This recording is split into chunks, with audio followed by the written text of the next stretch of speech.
Olá pessoal, tudo bem? Eu sou a Carmen do blog Que Vi do Mundo e hoje eu venho comentar o último trecho de Montaigne. Se você não sabe o que eu estou falando é porque você não acompanha a minha leitura compartilhada de ensaios de Montaigne.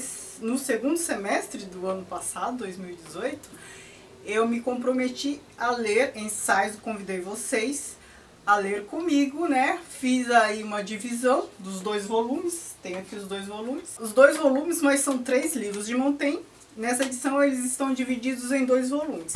Esta última parte, o finzinho, é do capítulo 10 ao final, do livro 3. Eu fiz já, acho que 5 vídeos sobre este livro, porque eu comecei a ler em julho e li até dezembro.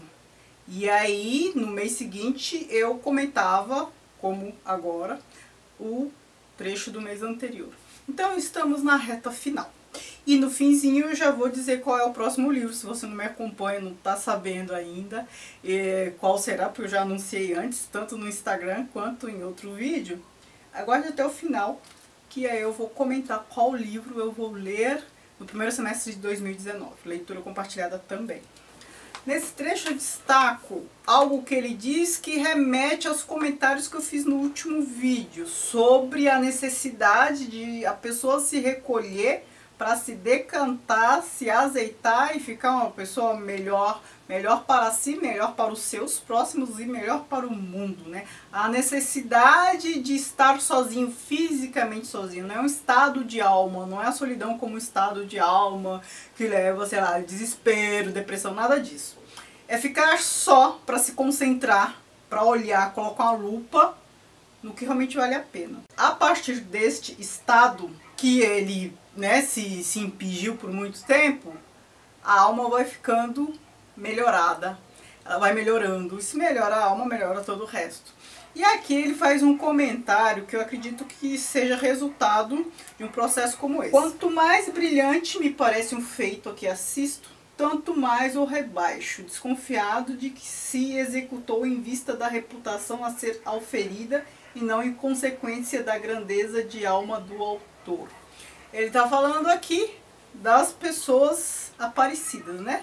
Amostradas, né? Aquelas pessoas que fazem mais para manter as aparências, para ter admiração do outro, do que por uma pulsão autêntica, por um sentimento autêntico, né? Para manter as aparências, para cumprir uma norma social, alguma coisa assim, ou para chamar atenção mesmo, coisa de gente aparecida, tá? E o Montaigne sabe que quando você se coloca nesse estado de azeitamento da alma, você se despe dessas bobagens, você acaba percebendo que não é o que importa, né? Uma pessoa que se coloca nessa situação de se isolar para rever, para se olhar e tal, é uma pessoa que na verdade quer se distanciar de comportamentos como este que ele aponta aqui. Outro pensamento também muito parecido com esse, também acredito ser resultado de um processo pelo qual ele passou, e qualquer pessoa que como eles se põe neste processo também chega a essas conclusões. Quem, para provar o que sustenta, se revela arrogante, mostra que a razão não é o seu forte. Porque quem é arrogante, ele é arrogante porque quer se sentir superior ao outro. Ele precisa de autoafirmação. Então, assim, é uma necessidade de a criatura ser admirável por si mesma, né? Ela se admira. Ela se achar, não muito e nem menos, se achar adequada. É uma falta de sentimento ou de percepção de adequação, né? O arrogante normalmente ele passa da medida, fica querendo humilhar os outros porque ele não é que ele se sente superior. Muito pelo contrário, ele tem dúvida da superioridade dele, mas quer afirmar que é superior, que é para se convencer. Porque quem leva a sério essas coisas percebe que não há que se falar em superioridade e inferioridade, está todo mundo na mesma condição. É uma pessoa que tem a sua medida, ela sabe do seu valor, sabe do que ela é capaz, do que ela não é capaz, e pronto, não precisa ficar com essas demonstrações bobas, sem sentido, agressivas. E aí o Montaigne toca em outro assunto caro também. Ele está tocando em emoções, sentimentos, afetos que são essenciais a qualquer existência. Então, assim, ele está tratando de questões essenciais, como morte, solidão, e agora ele fala da liberdade. Vejam só que coisa interessante.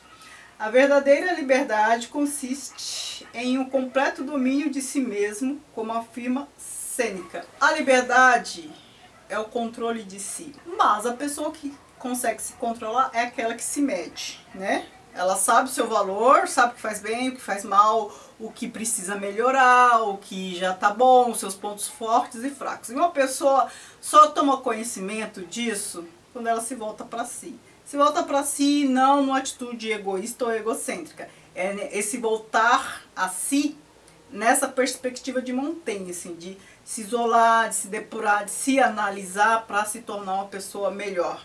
E aí quando ela se torna, ela tem a medida de si mesma, ela não se acha a medida de todas as coisas, mas acha a sua própria medida, sabe do seu tamanho. É uma pessoa que se mede, uma pessoa que não precisa ser arrogante, porque ela não precisa ficar lidando com as pessoas, estabelecer relações de superioridade ou inferioridade. Ela é livre. Ela é livre por quê? Porque pouca coisa a atinge, porque faz menos bobagem, porque ela tem o controle de si. Não é? É uma pessoa, talvez uma pessoa com liberdade seja aquela pessoa cheia de si, mas não cheia no sentido de extrapolar, porque aí a pessoa está se achando. Cheia de si mesma, de saber o que é, até onde vai, o que está aquém dela, o que pode conseguir. Enfim, é uma pessoa que se conhece, conhece as suas medidas. Em todos os sentidos. Sabe os lugares em que ela cabe, olha só a noção de medida aí. Sabe do seu tamanho, no sentido figurado, simbólico, né?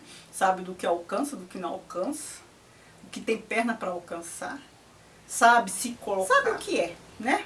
É a pessoa que se conhece. Resumindo. Novamente ele fala da morte, de aprender a viver para morrer melhor, ou perder o medo da morte para viver bem, alguma coisa assim. Se não soubermos viver, não adianta aprendermos a morrer. E se o soubermos com calma e serenidade, também saberemos morrer do mesmo modo. Ele está sempre falando na qualidade de vida, diretamente relacionada com a qualidade de vida. Pare de pensar na morte, ocupe-se em viver bem, em se conhecer, porque aí quando a morte chegar não será um problema. Não para você que estará morrendo, mas talvez para os outros que sentirão saudade, né? Porque se você é uma pessoa interessante, os outros vão sentir saudade, você nunca será esquecido. Agora aqui tem outra passagem muito engraçada. Eu não vou deixar de ler para vocês, vocês têm que rir aí também do outro lado. Sei de muitos militares que sofrem de desarranjo intestinal. O meu intestino e eu nunca faltamos ao encontro marcado ao pular da cama, salvo em caso de doença ou de ocupação urgente. Eu falei pra vocês que ele fala realmente de tudo. Por isso que é muito legal ler Montaigne. Então, assim, em momentos você tem uma reflexão profunda sobre a vida, uma questão existencial, depois dessas coisas. Olha, mais um pensamento que corrobora as reflexões iniciais aqui desse vídeo, né? Pulando essa última parte que é de risada apenas, essa última parte que eu citei, e agora aos outros, ó.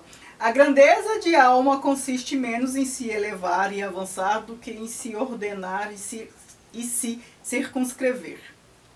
Grande é tudo o que é suficiente, e há mais elevação em amar as coisas comuns do que as eminentes. Nada é tão legítimo e belo como desempenhar o papel de homem em todos os seus aspectos. Não há ciência mais árdua do que a de saber viver naturalmente. E a mais terrível das moléstias é o desprezo pela vida. E agora, o fim, o último parágrafo deste livro. Eu destaquei para vocês porque eu acho que, não só por ser o fim do livro, mas é um pensamento, uma reflexão boa para encerrar essa série de vídeos sobre o Montaigne, essa série de comentários sobre este autor, esse filósofo. Saber lealmente gozar do próprio ser, eis a perfeição absoluta e divina. Nós só desejamos condições diferentes das nossas porque não sabemos tirar partido daquelas em que nos achamos. Saímos de nós mesmos porque ignoramos o que nos compete fazer. Aí ele, pulando um trechinho, as mais belas vidas são, penso, as que se adaptam ao modelo geral da existência humana, as mais bem ordenadas e de que se excluem o milagre e a extravagância. Ele está falando de curtir a vida como ela é.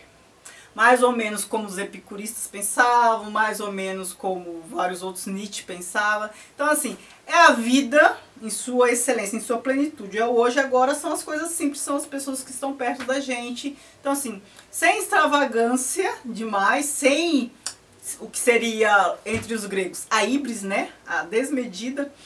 Sem muita extravagância e sem muito mimimi, sem ficar esperando milagres, né? Sem jogar a responsabilidade de conduzir bem a sua vida a uma entidade. Então não espere milagres. Faça, seja, atue. É um bom pensamento, uma boa reflexão para encerrar Montaigne, e é uma reflexão que resume tudo que ele nos apresentou até aqui.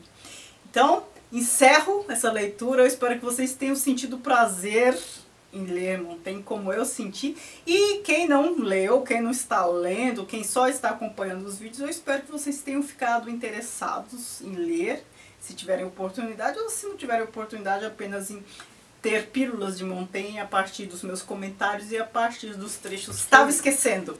Eu tenho que falar da leitura compartilhada deste primeiro semestre de 2019. Então, assim, a partir de janeiro, Casa Grande Senzala, do Gilberto Freire. Então, eu vou ler este livro, espero que vocês me acompanhem.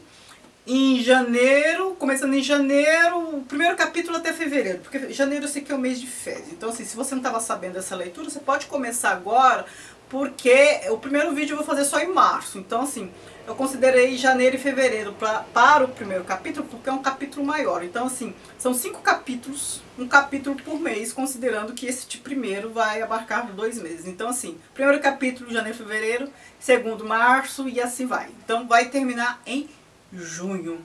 E aí, como neste caso, o vídeo sobre o mês de referência será no mês anterior. Então, assim, em março, farei o vídeo sobre a leitura de fevereiro, que será janeiro e fevereiro. Em abril farei sobre a leitura de março, né? O trecho, o capítulo em questão. Certo? Eu espero que vocês me acompanhem nessa leitura. É um livro, assim, fundamental para entender a nossa cultura. E conto com vocês. Agora sim, eu me despeço. Muito obrigada por assistirem. Não se esqueçam de me seguir nas redes sociais, o Que Vi do Mundo, Instagram e Facebook, que é a página do blog. Obrigada, beijos. Tchau, tchau.